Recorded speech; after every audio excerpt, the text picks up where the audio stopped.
Hello दोस्तों, स्वागत है आपका हमारे चैनल पर। आप आज आपको हम बहुत ही एक जो रीजनिंग में हमारा टॉपिक है, जिसे हम प्रतिबिंब समय से वास्तविक समय निकालना, ये बहुत ही इम्पोर्टेंट टॉपिक हो जाता है। और इसका क्वेश्चन एक ना एक दो एग्जाम में पक्का ही 100% जो है वो इक्वेशन के साथ से पूछा जाता है। तो ये हालांकि कठिन नहीं है लेकिन सरल भी नहीं है। आपको हम जो बहुत ही एक अच्छा फॉर्मूला के थ्रू इसको बताने जा रहे हैं।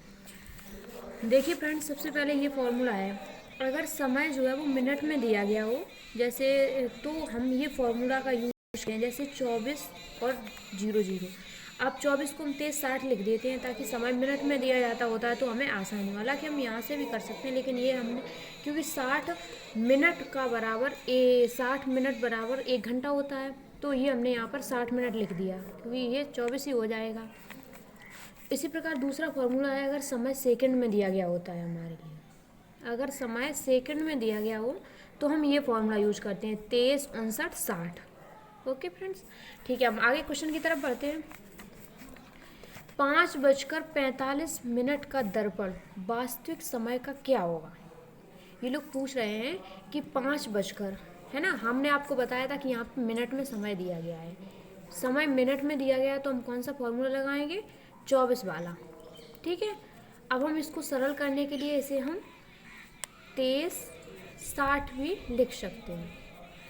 ठीक है फ्रेंड्स, 5:45 का दर्पण समय जो है वो वास्तविक समय क्या होगा? तो अब कितना पूछा?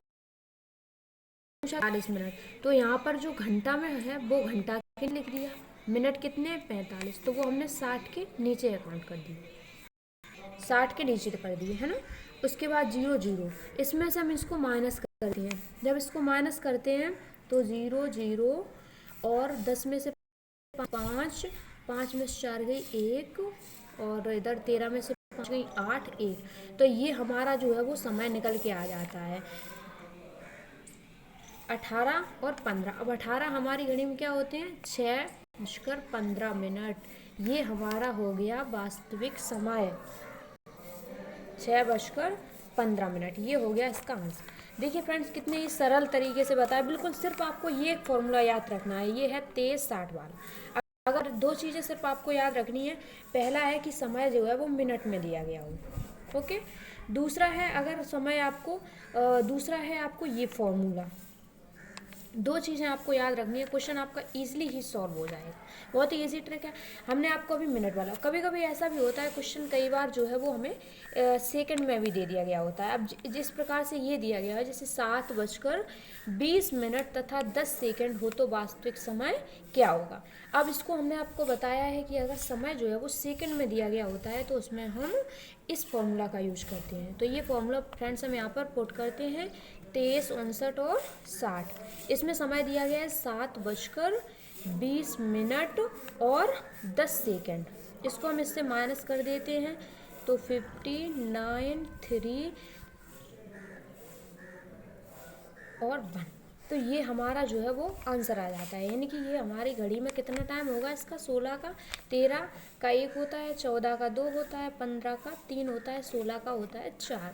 तो 4:39:50 जो है वो हमारी घड़ी में इसका उत्तर हो जाएगा, क्योंकि यहाँ पर 7:20 दिया गया था, है ना। हमने आपको बताया कि अगर सेकंड में समय दिया गया हो तो हम इस फॉर्मूला का यूज करते हैं। फ्रेंड्स, आपको बहुत ही इंपॉर्टेंट है कि फॉर्मूला को आप याद कर लीजिए। 2 फॉर्मूले हैं बस, उससे आपका पूरा समय क्लियर हो जाएगा।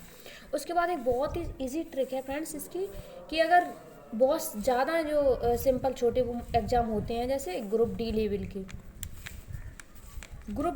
के जो एग्जाम होते हैं, उनमें ऐसे प्रश्न बहुत कई बार देखने को मिले हैं। अगर आपने प्रीवियस ईयर पेपर का जो एनालिसिस किया होगा तो पक्का को उसमें पेपर देखने को, ऐसा क्वेश्चन देखने को उस पेपर में ज़रूर मिला होगा।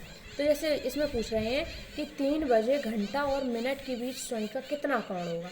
अगर ऐसे टाइप के कोई भी क्वेश्चन आते हैं तो उसमें हम आंख बंद करके 30 का गुणा कर देते हैं, तो कितने अंश का कोण होगा? 90 अंश का ये कोण निकल आता है। इसके बावजूद इसका फ्रेंड्स फॉर्मूला वो भी होता है, वो हम आपको अगले क्वेश्चन में बताएंगे। इस क्वेश्चन में फॉर्मूला की कोई ज़रूरत नहीं है फिलहाल। अगला क्वेश्चन देखते हैं फ्रेंड्स। 4:35 हुए हैं तो इनके बीच का कोण क्या होगा, ये पूछ रहे हैं।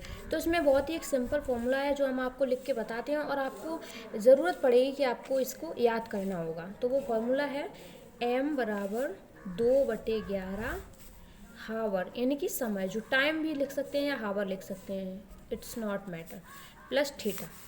ये जो हमारा फॉर्मूला है, this is a very important for us this according to this question.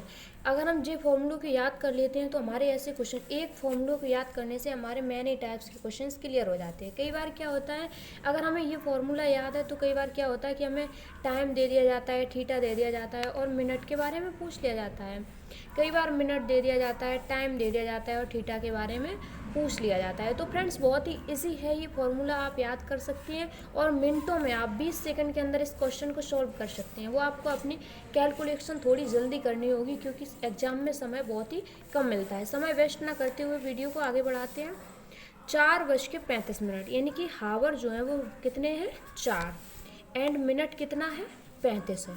ठीक है, तो हम इस फॉर्मूले में according to this question given the value हम इसमें पुट करते हैं। तो मिनट कितना दिया गया है, 35। ठीक है, समझ में आ रहा होगा। 35 मिनट बराबर 2/11। अब हावर कितना था, 4 था, 4 हमने लिख लिया। 30 वो क्वेश्चन में फॉर्मूला ही है हमारा, इसमें कोण पूछा गया तो हमने थीटा यहाँ कर दिया।